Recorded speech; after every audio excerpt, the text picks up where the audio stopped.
sifat-sifat bunyi dalam kehidupan sehari-hari.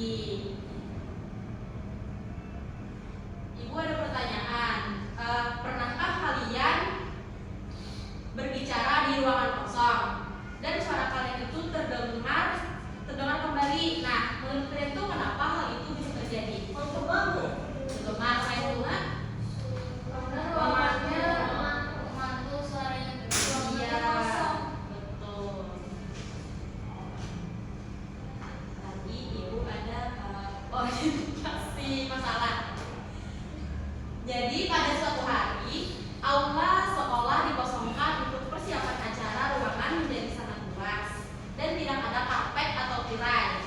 Ketika beberapa siswa masuk dan berbicara, mereka mendengar suara mereka kembali, seolah-olah ada yang menjawab. Langkah kaki mereka pun terdengar lebih keras dari biasanya. Mereka pun bertanya-tanya mengapa suara bisa kembali terdengar ketika ruangan kosong itu.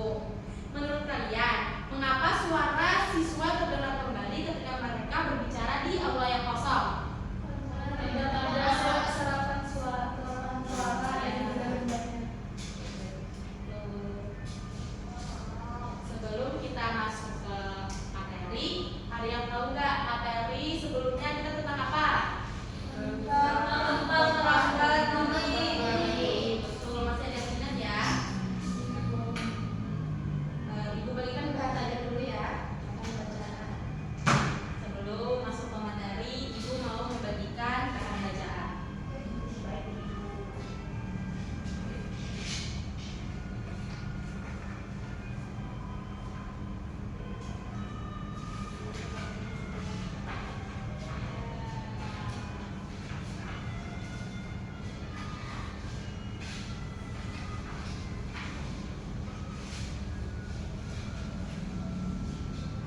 Kalian bisa sambil dibaca-baca ya bahan bacaannya. Jadi ada yang tahu apa itu bunyi? Selain suara apa? Getaran benda yang merambat melalui jet seperti udara, air, atau benda padat. Ibu ada percobaan. Coba kalian ketuk meja kalian itu. Itu termasuk bunyi lah. Bunyi. Kenapa? Karena getaran benda. Betul. Kalau yang pemantulan bunyi itu peristiwa ketika gelombang bunyi mengenai benda yang keras dan permukaannya halus sehingga bunyi tidak diserap tetapi dipantulkan kembali ke arah sumber bunyi. Benda seperti dinding, beton, tembok, lantai, keramik, logam dan kaca dapat memantulkan bunyi dengan baik. Di sini ada siapa yang tahu contoh pemantulan bunyi? Di bahan bacaan ada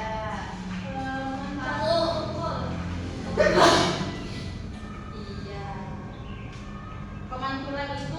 Pemantulan bunyi itu menimbulkan dua jenis pantulan, ada gema, ada gaok. Ada yang tahu arti dari gema dan gaok? Bunyi pantul mendengar setelah biasanya berhenti. Kalau ada gaok? Bunyi pantul terdengar bersamaan dengan biasanya sejenak dengan jelas. Betul.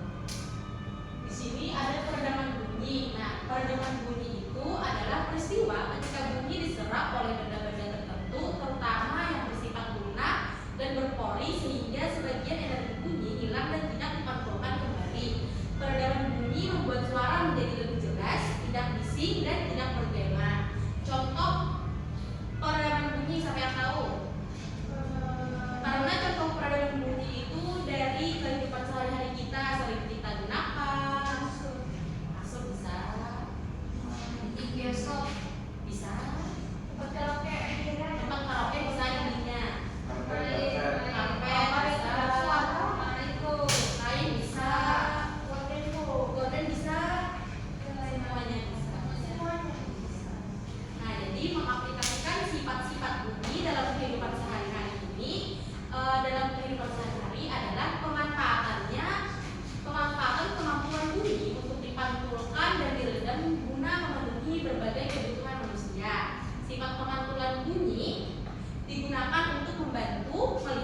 pada sonar, ekolokasi hewan, dan USG. Sementara itu, sifat peredaman bunyi dimanfaatkan untuk mengurangi kebisingan. Misalnya pada bioskop, studio musik, dan ruang kelas. Di sini ada yang tahu nggak kenapa ruang bioskop itu ada karpet tebal di sampingnya? Supaya meredam suara. Menyalakan suara. Supaya suaranya tidak terdengar keluar. Ya. Karena materi kita sudah habis.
memiliki lantai keramik dan dinding yang keras sehingga tidak menyerap bunyi sama sekali. Pertanyaannya, apa tindakan yang paling tepat dapat dilakukan untuk mengurangi gema di ruang sebelumnya tersebut?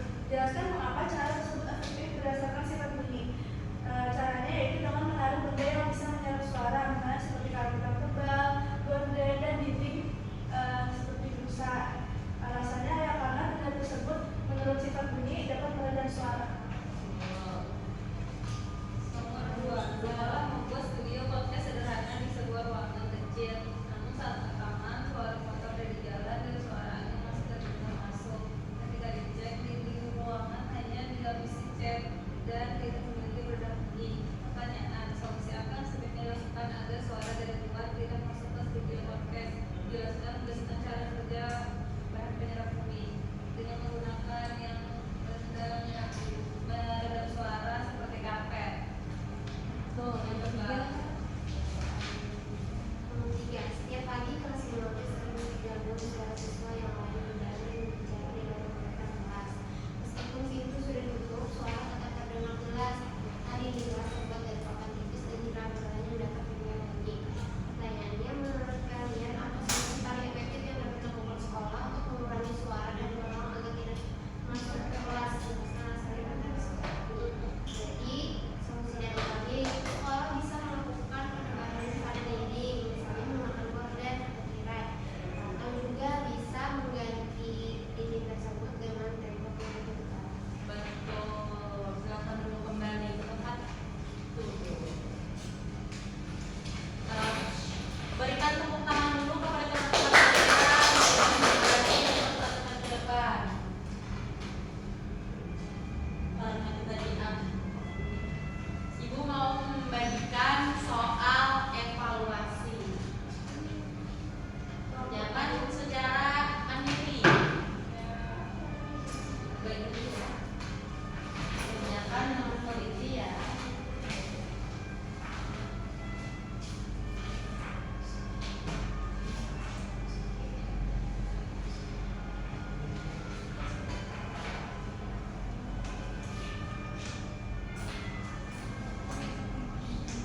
Waktunya 10 menit ya.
berterima kasih kepada anak-anak ibu telah mengikuti pembelajaran ibu hari ini. Ibu berikan aplaus dulu untuk kalian.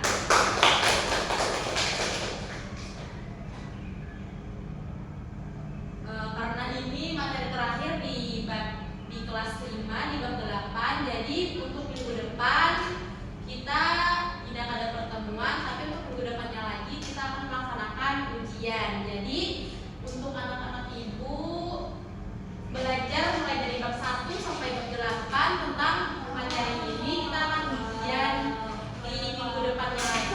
Semangat! Karena sudah di akhir, siapa yang mau memimpin doa untuk mengakhiri pembelajaran kita hari ini?